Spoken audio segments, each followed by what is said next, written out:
vous êtes bien sur le plateau de votre quotidienne Week-end. C'est tous les jours, midi, 18h, 23h, sur la chaîne numéro 23 de votre satellite, mais aussi sur la chaîne numéro 7 de la box SFR. À 9h, nous sommes en radio. À midi, nous sommes sur Facebook.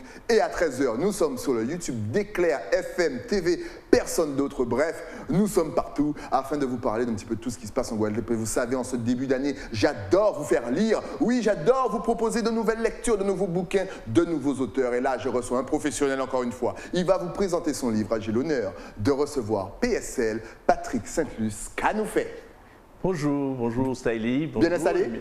Merci de me recevoir à Éclair TV. Et c'est un plaisir. J'espère que pouvoir vous raconter un peu ce livre qui va certainement plaire aux Guadeloupéens.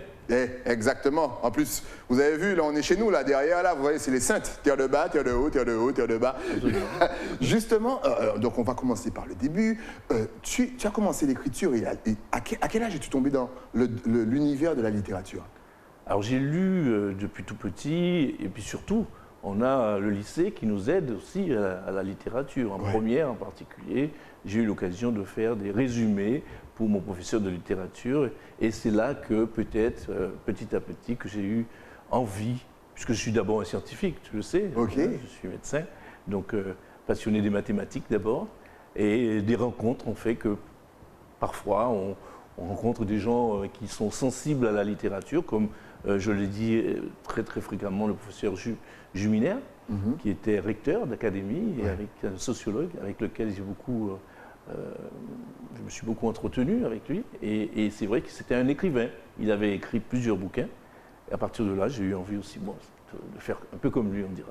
Je vais rebondir sur ce que tu as dit tout à l'heure. Effectivement, tu adores les mathématiques, mais est-ce que la littérature et les mathématiques, souvent, surtout lorsqu'on est jeune, on nous fait comprendre que limite, c'est pas opposé, mais voilà, ça va pas ensemble.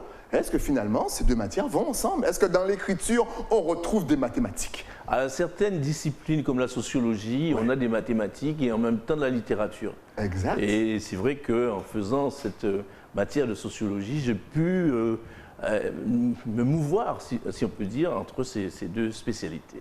Mais c'est vrai que aussi, je dois rappeler qu'avant, lorsqu'on faisait des études littéraires, il y a 50 ans, on pouvait faire la médecine. Aujourd'hui, il faut absolument être mathématicien pour faire de la médecine. Exactement. Et oui, même à partir des fois de première, vous ne faites plus tout ce qui est biologie, physique. Quand vous entrez en première, vous choisissez votre voie. Donc voilà, c'est pour ça ce côté différent. Maintenant, on va passer au côté lecture. On a eu l'impression à un certain moment que les jeunes, voilà, les délaissaient la lecture. C'était fini les bibliothèques et compagnie, tout était dans la tablette, le portable. Mais là, je me rends compte que j'ai de plus en plus d'invités, déjà, qui sont très jeunes, qui commencent l'écriture de bouquins très jeunes, 18, 20 ans, des poèmes, des romans. On a l'impression que ça revient comme un boom. Selon toi, qu'est-ce qui a provoqué ce boom et ce déclic? Absolument. Il faut dire que nous avons aussi, aux Antilles, beaucoup d'écrivains de talent qui ont des réputations qui ont dépassé bien évidemment notre zone. Je parle de Chamoiseau, de Confiant, de Condé, qui a été le prix de littérature mondiale, comme vous le savez, qui a été honoré à Stockholm. Mais tous ces gens qui écoutent et qui lisent ces poètes et ces écrivains antillais ont envie aussi d'imiter, puisque nous avons cette plume facile, un peu multiple, dans la Caraïbe. C'est le fait justement de voir plein de peut-être bouquins adaptés au cinéma, on ne sait jamais, et le fait de voir d'autres cultures se mettre en avant, que peut-être que les Guadeloupéens, les Martiniquais, les Guyanais, même les Réunionnais. Tu penses que là aussi il y a une réappropriation culturelle par rapport à cette littérature? Et on écrit de chez nous. Ouais, voilà, c'est ça. On vend, entre guillemets, notre culture, nos environnements, notre paysage, et là aussi on se sent un peu plus adapté à ce que nous vivons tous les jours. Exactement. Alors tu es venu avec ton bouquin justement pour nous le présenter. Transfiguration. Pourquoi transfiguration? Alors transfiguration, c'est un mot de la... je ne sais pas si on peut dire ça, la mythologie chrétienne, on peut dire ça comme ça. Tu peux maintenant tout ce qui est mythologie, tout ce qui est mythe, tout ce qui est multiverse, voilà. C'est bon, on connaît, on est adapté à tout ça. C'est donc une référence au christianisme. D'accord. Voilà, puisque le sujet principal, le personnage principal, Théo, est quelqu'un qui va régulièrement, tous les dimanches, à la messe. Donc il fallait un mot qui sonne bien la vie de Théo. Ok. Et aussi, transfiguration veut dire transformation, puisque à cette époque, dans la Bible, on dit que la personne s'est transformée et s'est montrée différemment à ce moment. Donc voilà, transfiguration, donc Théo se transforme. Serait-il transformé? Alors, mais il se transforme en quoi? Est-ce que c'est physiquement? Est-ce que c'est mentalement? Est-ce que c'est spirituellement? Et surtout, à qui s'adresse ce bouquin? Est-ce que quelqu'un, justement, qui est athée, on dira, peut lire transfiguration? Et qui sait? Peut-être qu'il va se transformer. En fait, c'est un hommage à mon père, Théo, qui a brutalement disparu, n'est-ce pas? Et que j'essaie de faire revivre par l'intermédiaire d'un enfant qui est son petit-fils. Et son petit-fils est psychiatre. Et donc, on essaie de comprendre pourquoi Théo a eu cette destinée dramatique. Et tout le long du livre, on parle de sa naissance, puisque Théo est né en 1929, jusqu'à son décès, où il est mort à 74 ans. Justement, est-ce que le fait de replonger dans des souvenirs d'enfants, ça va te mettre dans un état d'esprit assez particulier? Est-ce que lorsque tu as fini d'écrire le livre, tu arrives à sortir de cet état d'esprit ou finalement, ça t'accompagne jusqu'à maintenant, jusqu'au plateau de KNF? Absolument, c'est une histoire qui prend au corps, puisqu'il est vrai que quand on a une intimité comme ça avec son père qui est très très forte, je crois que tu as des photos qui le montrent. Tu as très bien vu, voilà. C'est passé, t'inquiète pas. Et cette intimité fait que on pense à sa famille, on pense à ses parents régulièrement. Et c'est une histoire d'amour pour sa famille, une histoire d'amour d'un fils pour son père. Et c'est voilà un petit peu, en résumé, ce que je voudrais te dire sur l'écriture de ce bouquin. Le reste, les amis, il faut acheter le bouquin, bien entendu. Justement, comment est-ce que tu décrirais les rapports familiales ici en Guadeloupe? Surtout ce rapport, on va commencer par le rapport père et fils. Comment est-ce que tu le décrirais? Il est conflictuel, il est normal, il est comme un petit peu partout, ou il est particulier parce que nous sommes caribéens, nous avons le chant chaud et surtout nous avons quelques coutumes ici, quelques habitudes. Alors il est très difficile parce que les pères montrent très rarement leur affection aux enfants. C'est ça. Hein, et les enfants aussi, très rarement aux pères. Alors c'est plus facile entre les mères et les filles, ou entre les mères et les garçons.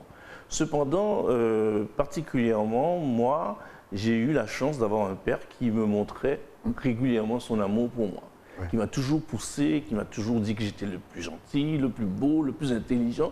C'est exceptionnel d'avoir quelqu'un comme ça qui a souffert, lui, puisqu'il n'avait ni père ni mère, on va dire ça comme ça, parce qu'il était orphelin très très tôt. À 6 ans, il n'avait plus de mère, et un père qui est absent. Si bien que je pense que ça a dû jouer dans son affection pour ses enfants. Donc il montrait, lui, à ses enfants, l'amour qu'il avait pour eux. Et justement, sur le long terme, est-ce que tu penses que ce type de relation entre père et fils, souvent on ne sait pas trop, ils sont proches, ils ne sont pas proches, ils sont ennemis, ils ne sont pas ennemis, joue sur notre fonctionnement, c'est-à-dire le fonctionnement de la société guadeloupéenne? Absolument.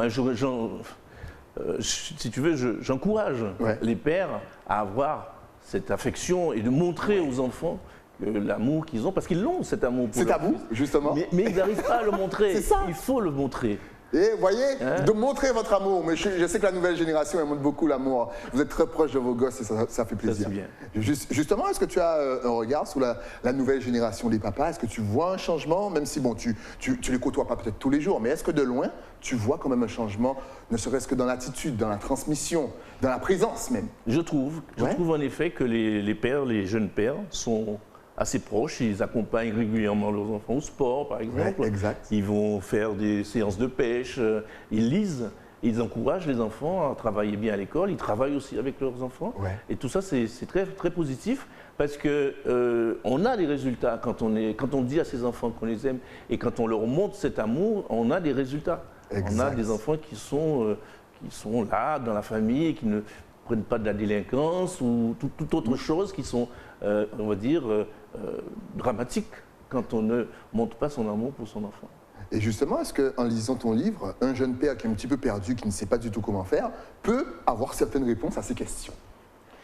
pour devenir peut-être un meilleur papa. Il verra qu'il y a eu un père qui, dans les années 70-80, avait un fils qui l'accompagnait régulièrement et qui avait cet échange régulier, comme je viens de le dire, entre le père, mais les deux, hein, parce que le fils aussi accompagnait le père qui était fragile. C'est ça le sens de ce bouquin, parce que le père est mort de manière dramatique et c'est le fils qui l'accompagnait et malheureusement le fils n'a pas pu le sauver de cette mort dramatique. Excellent. Encore une fois, on vous rappelle, Transfiguration, disponible partout. Mercredi 19, il discutait avec vous. C'est lui qui est là, PSL, avec nous sur le plateau. Justement, quel est ton avis sur la transmission qu'on fait entre générations? Parce qu'on parle beaucoup de ça, papa, enfant. Est-ce que la transmission, selon toi, aujourd'hui, nous sommes en 2022, bientôt 2023, se fait correctement dans nos îles? Je pense, en effet, parce que, comme je le disais dans ta question précédente, aussi bien la transmission père avec les enfants, mais aussi la mère, doit continuer. Et il y a des formes différentes, bien évidemment, de transmission aujourd'hui que moi, je suis grand-père maintenant. Donc c'est pas la il même est tout chose. jeune, il est déjà grand-père. Ça fait plaisir, ça. 2 petits-enfants. Allez, 2, qu'on salue, les amis, papier à la télé. Est-ce que vous avez lu le bouquin? Eh bien, il faut le lire. Excellent. En tout cas, est-ce qu'on peut, question importante, le commander partout? Est-ce qu'il est disponible partout? Parce qu'on a énormément de Caribéens à Londres, au Canada, etc. Est-ce qu'en voyant l'émission, ils se disent, bon, j'ai envie de commander Transfiguration, est-ce qu'ils peuvent? Absolument. Ce livre, il est disponible à Paris, déjà dans les librairies, les grandes librairies, Fnac, etc. Et il est aussi disponible sur Amazon. On peut commander Amazon, puisque c'est un livre qui a été édité par Jet d'encre. D'accord. À Paris. Voilà. Donc, alors, on adore la couverture. Qui est-ce qui a fait la couverture? Alors c'est une proposition, vous savez, on nous fait plusieurs propositions. Jet d'encre nous a fait certaines propositions, 5 propositions. Et celle-là a été retenue. Pourquoi? Parce qu'il y a un côté sombre, vous voyez. Exact. Hein, il y a comme quelqu'un qui serait un peu enfermé et qui écrirait ses dernières volontés. C'est un petit peu ça l'idée de cette couverture, Transfiguration. Et en même temps, moi, tu me donneras ton avis, j'ai l'impression que la main, elle est jeune. C'est bizarre parce qu'effectivement, on a l'impression qu'elle est en train de marquer ses derniers moments, mais en même temps que la main est jeune, donc peut-être que c'est le fils qui marque pour le père. Réagissez sur les réseaux sociaux. Justement, est-ce que tu as déjà d'autres idées pour d'autres bouquins? Est-ce que tu as déjà commencé à écrire d'autres livres? Alors je pense, je peux parler déjà du précédent. Mais, si tu veux aussi, parce qu'effectivement, c'est disponible aussi. Voilà, le livre Colored a été écrit en 2019, il est sorti, il a eu une rencontre positive sur les réseaux sociaux et en librairie. Et évidemment, lorsqu'on a écrit un deuxième livre, on veut aussi encore continuer. Mais je ferai une petite pause peut-être d'1 an avant de poursuivre. D'accord. Et justement, Transfiguration a pris combien de temps à être écrit, mis en page ça t'a pris du temps? 1 an, 2 ans? C'est un long voyage? C'est 2 ans d'écriture. Hein. Avec beaucoup de bibliographie, de lecture. Et de recherche aussi. De recherche. Et puis, bien sûr, il y a aussi des amis qui relisent. Et qui prennent le temps de relire, de dire tiens, tu devrais faire comme ça. Le scénario est peut-être différent par-ci, par-là. Et à la fin, ça donne ce que nous avons là avec les lectures de certaines personnalités, comme tu as vu, comme Raphaël Confiant, qui m'a fait l'honneur d'être la personne qui a fait la préface pour ce livre. Raphaël Confiant, qui est professeur de littérature et qui est un grand écrivain martiniquais, spécialiste du créole en particulier. Et il y a aussi des personnalités comme Ernest Pépin qui ont lu le livre et qui ont fait des résumés assez élogieux. Et je remercie beaucoup ces personnes d'avoir soutenu cette édition. Voilà, donc vous aussi, n'hésitez pas. Procurez-vous le bouquin, on vous l'a dit, de toute façon c'est disponible un petit peu partout. Et sur Internet, tu le disais tout à l'heure, c'est possible aussi, on peut le commander? On peut le commander sur Internet parfaitement, comme je te disais, par Amazon. Par Amazon, voilà. Sinon, il est disponible dans toutes les bonnes librairies. Colored aussi, on peut le commander? Alors Colored est, lui, disponible aussi en anglais bientôt, parce qu'il a été traduit et il sort en Europe dans les prochains jours en anglais.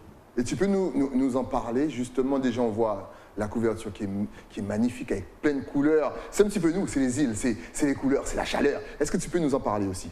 Alors Colored, c'est une histoire de mes ancêtres, on va dire ça. Alors vous savez, beaucoup de gens, toi peut-être, tu as eu à fouiller pour savoir D'où est-ce qu'on venait? D'où est-ce qu'on venait. Exactement, la grande question. Voilà. Et toi, tu m'as dit tout à l'heure en présentation, Exact. on se présentait, que tu étais d'origine saintoise comme moi. Exactement. Mon Colorède parle en fait de la naissance de la première personne qui serait arrivée en Guadeloupe et qui aurait donné cette lignée des Sainte-Luce. D'accord?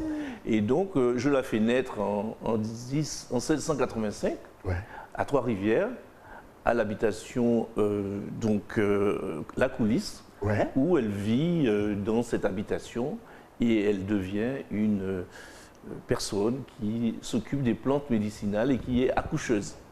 Donc sa vie va de 1685 à 1745 et voilà comme ça la vie de mon ancêtre que j'ai inventé de toutes pièces, n'ayant pas de grands-parents connus ou très peu, et c'est ainsi qu'on se crée sa lignée et aussi ses ancêtres. C'est excellent. Encore une fois, voici la couverture du livre en double écran. Procurez-vous le bouquin à Trois-Rivières et tout ça, ça nous ressemble. C'est du par nous pour nous et on adore ça. Mais on te sent très proche du côté historique des choses. Tu aurais dû faire prof d'histoire.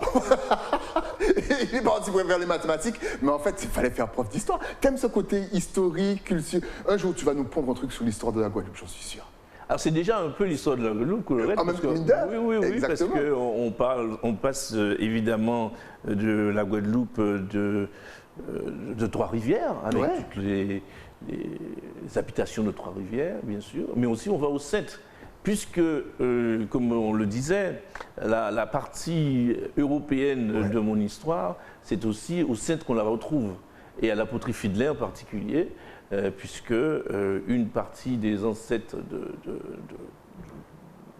Pierre Sainte-Luce, si on va dire ça comme ça, est d'origine hollandaise. Et donc, elle a créé un certain nombre de choses à Terre-de-Bas, et on retrouve notamment toute la famille saintoise dans ce premier bouquin que tu as cité, ce bouquin Colorède. Ah ben mes amis Saintois, terre de haut, terre de bas, de Pompierre à peine sucre, n'hésitez surtout pas, procurez-vous Colorède, faites-vous plaisir, et même les Saintois qui sont ici en Guadeloupe, profitez, et ceux qui sont loin de chez vous, c'est normal, vous avez 2 bouquins, vraiment vous allez vous faire plaisir, Transfiguration et Colorède. Commandez-les, achetez-les, c'est du pour nous, par nous. Mais si vous voulez poser plus de questions à PSL, rien de plus facile. Est-ce que tu es connecté sur les réseaux sociaux? Est-ce que tu as Facebook, Instagram, Twitter, un site internet? Qui sait? De toute façon, regarde juste là, tout va s'afficher. Absolument. J'ai donc Facebook, Instagram et aussi LinkedIn. C'est parfait. Alors pour celles et ceux qui nous écoutent à la radio, on vous rappelle que nous sommes à la radio à partir de 9h. C'est Pierre espace Sainte-Luce, vous savez, Sainte avec E-Luce. Et sur Instagram, pour les plus jeunes, c'est Pierre Sainte-Luce, tout collé. Vous allez le trouver, vous regardez, vous suivez. Et bien sûr, vous envoyez un petit message parce que ça fait toujours du bien de recevoir des encouragements, surtout quand on aime le travail. En tout cas, merci de passer sur le plateau pour nous présenter ces 2 bouquins. On a hâte vraiment de dire tout ça. Si tu avais juste un tout dernier message à faire passer à la Guadeloupe, la Martinique, la Guyane, la Réunion, sans oublier Saint-Martin, Saint-Barthélemy, Dominique, Haïti, Trinidad and Tobago, Barbados, Saint-Vincent, USVI, Los Santos, terre de haut et terre de bas, British VI, ta caméra, je pense que j'ai dit tout le monde là, mais oui, ta caméra est juste là, vas-y. Un conseil, c'est bien évidemment continuer à aimer la lecture, parce que c'est quand même quelque chose de très très important dans la vie. Ça permet de s'évader, ça permet d'avoir de l'imagination. Et bon, pour les enfants, je conseille donc de continuer à lire. Exactement. En plus, c'est mieux, il y a l'odeur des pages et tout ça. Ça vous met dans un univers à part. C'est mieux que la tablette. La tablette, en plus, ça vous tue les yeux. Merci en tout cas. Et puis, dès qu'il y a une nouveauté, dès qu'il y a un nouveau bouquin, tu repasses. Même s'il y a une exposition de ton bouquin, une lecture, une dédicace à Terre de Haut, tu repasses, on fait la pub. Bien entendu. Nous, on se retrouve avec un nouvel invité. Mais ça, c'est après quoi? Une page de pub. À tout de suite.